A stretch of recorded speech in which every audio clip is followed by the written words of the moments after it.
Bonjour à tous et bienvenue sur notre chaîne YouTube Accessoires Asus TV. Alors comme d'habitude, pour faire la suite de la vidéo précédente, je vais vous montrer aujourd'hui comment remonter la série d'ordinateurs portables de chez Asus, la UM462. Donc voilà, on se retrouve pour le remontage du UM462 de chez Asus. Donc on est reparti du moment où on s'était arrêté. Donc là maintenant on va remonter notre touchpad qui est manquant. Donc j'avais oublié de vous préciser lors du démontage, sur le remontage, c'est un touchpad mais numpad. Vous avez ici le petit dessin qui va vous permettre en fait d'avoir la souris, mais aussi le module votre pavé numérique ici, qui va apparaître, qui va vous permettre d'avoir les chiffres ainsi qu'ici. Voilà, donc on va passer au remontage du touchpad numpad, du coup, qui fait les deux. Je le repositionne, je remets simplement mon petit bout de sparadrap qui va me garder ça en place comme il faut. Je vais remettre mes vis. Ensuite, bon, si vous voulez, on peut positionner la l'IO-card, mais il n'y a pas de...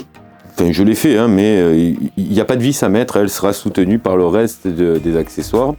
Je vais continuer, je vais replacer ma carte mère, sur laquelle vous avez vu sur ce modèle là, qui est complètement différent de la dernière vidéo de démontage que j'ai faite, où pas du tout le même nombre de vis qu'il y a sur la carte mère. En l'occurrence, sur celle-ci, il y en a une que je vais de suite remettre, et qui est un dessin de triangle qui est ici. Voilà. J'ai revissé ma carte mère. Donc je viens de positionner ma petite vis de ma carte mère. Je vais pouvoir, vous voyez, je vais profiter pour rebrancher mes nappes tant que je n'ai pas trop d'accessoires au milieu. C'est pas gênant, surtout que vous avez vu celle-ci est ultra petite. Donc je vais simplement remettre bien mon gant pour pouvoir, hop, voilà, bien viser. Donc si vous êtes bien relevé votre ergot noir là maintenant, votre nappe va rentrer jusqu'au trait. Et je rebaisse mon ergot, pas celui-là, mais celui-là. Celui d'à côté, on va faire la même chose, mais avec une nappe beaucoup plus petite. Voilà. Et je rebaisse. Là, je viens de brancher donc mon touchpad. Et ici, mon clavier. Voilà. Je profite, je fais passer, comme je vous disais, tous les câbles qui ne sont pas gênés par les accessoires. En l'occurrence, je vais pouvoir rebrancher mes plots sans avoir le ventilateur qui me gêne.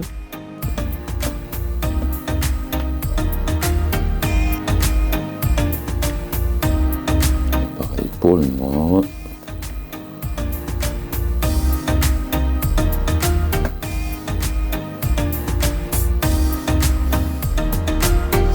Voilà, donc là j'ai rebranché simplement mes cartes, mes antennes Wi-Fi. Je vais repositionner aussi, puisque j'y suis et que c'est pas gênant, notre M2 SATA.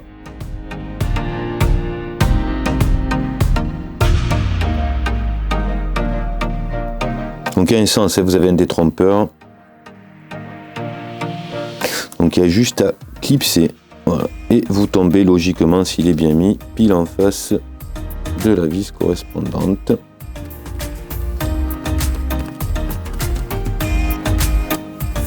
Et voilà pour le M2. Allez, on va pouvoir donc maintenant repositionner notre système de refroidissement. Donc je fais passer les crochets sous le système passif. Et une fois qu'il est bien positionné, logiquement, il ne doit plus bouger. Voilà, là il est bien positionné. Je suis bien. Est-ce que je suis bien en face des trous? Non, voilà, là je suis bien positionné. Je suis bien en face des trous de fixation et je n'ai plus qu'à revisser.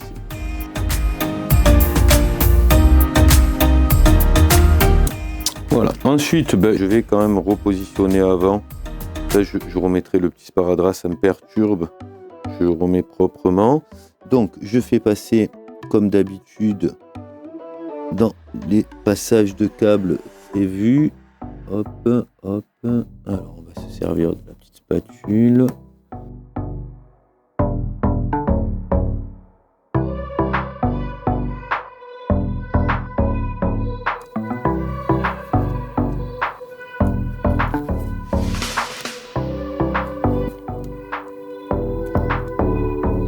Et voilà.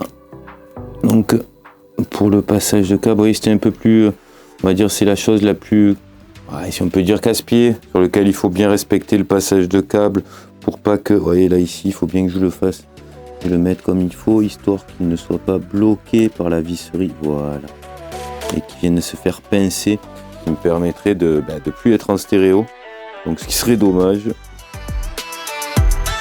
Hop, je vais bien passer derrière. Voilà. Au moins, je ne suis sûr que ça ne gênera pas la fermeture.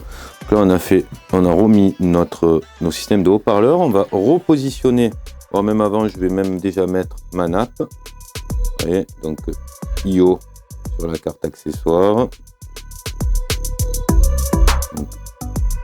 Jusqu'au trait et je baisse simplement le petit ergot noir pour verrouiller.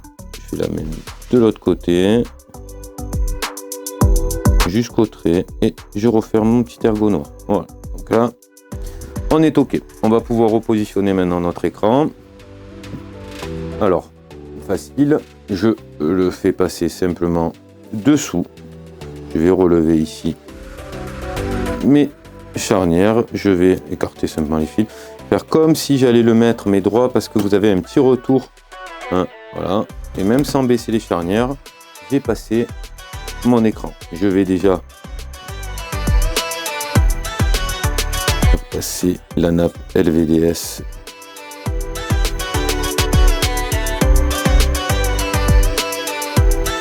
jusqu'à sa prise. Hop, je vais rebrancher ici le ventilo et je vais venir simplement réenficher la nappe LVDS.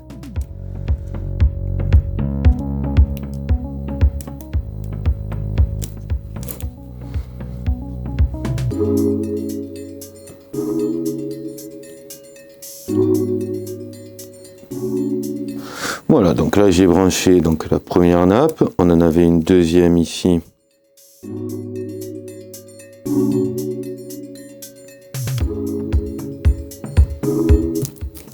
Voilà, je me sers juste du sparadrap ici pour éviter que ça se débranche, hein. Je positionne bien dans le passage de câble.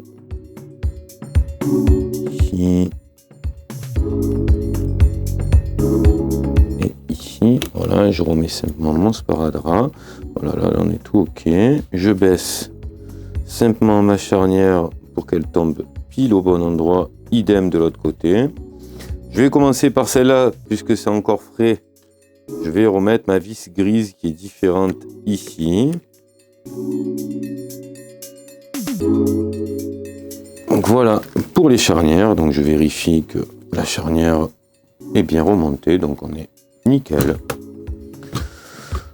Voilà, on n'a plus qu'à remonter. Maintenant, la batterie va nous rester à remonter, sur laquelle j'avais laissé ma petite vis. Je ne vais pas forcément la brancher de suite.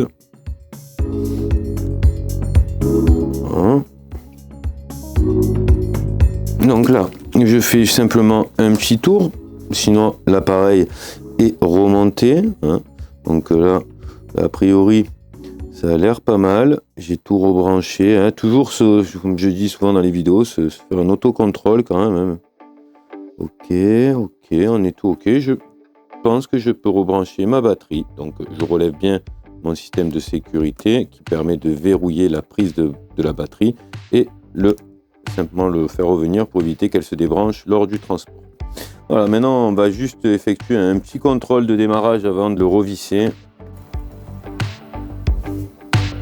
Donc déjà, le tactile fonctionne, la souris aussi, ainsi que le clavier. Je vais pouvoir l'éteindre. Il s'est arrêté, donc il ne me reste plus qu'à simplement refermer mon bottom. Alors vous inquiétez pas, ça c'est normal puisque c'est posé simplement sur cylindre bloc, hein. Vos haut-parleurs ne sont pas vissés. Je vais repositionner mon bottom et simplement le refermer.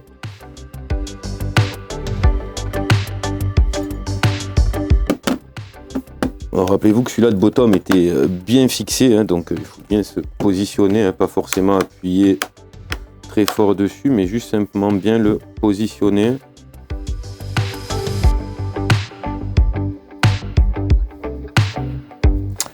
Et je vais le remonter. Alors, vous vous rappelez bien, il y a 6 fins, même peut-être même je pourrais dire 4 vis différentes en comptant pardon, celles qui sont sous les patins. Donc j'ai 2 vis noires ici sous chaque patin. Je repositionne simplement mes patins et je vais faire tomber mes vis. Hein, vous voyez, il ne reste plus rien. C'est plus que les vis du bottom. Alors c'est là où les plus petites vont à l'avant.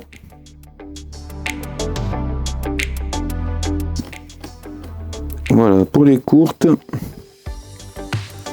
Ensuite, il me semble que la moyenne, logiquement je m'en souviens, et que les plus longues étaient comme ceci.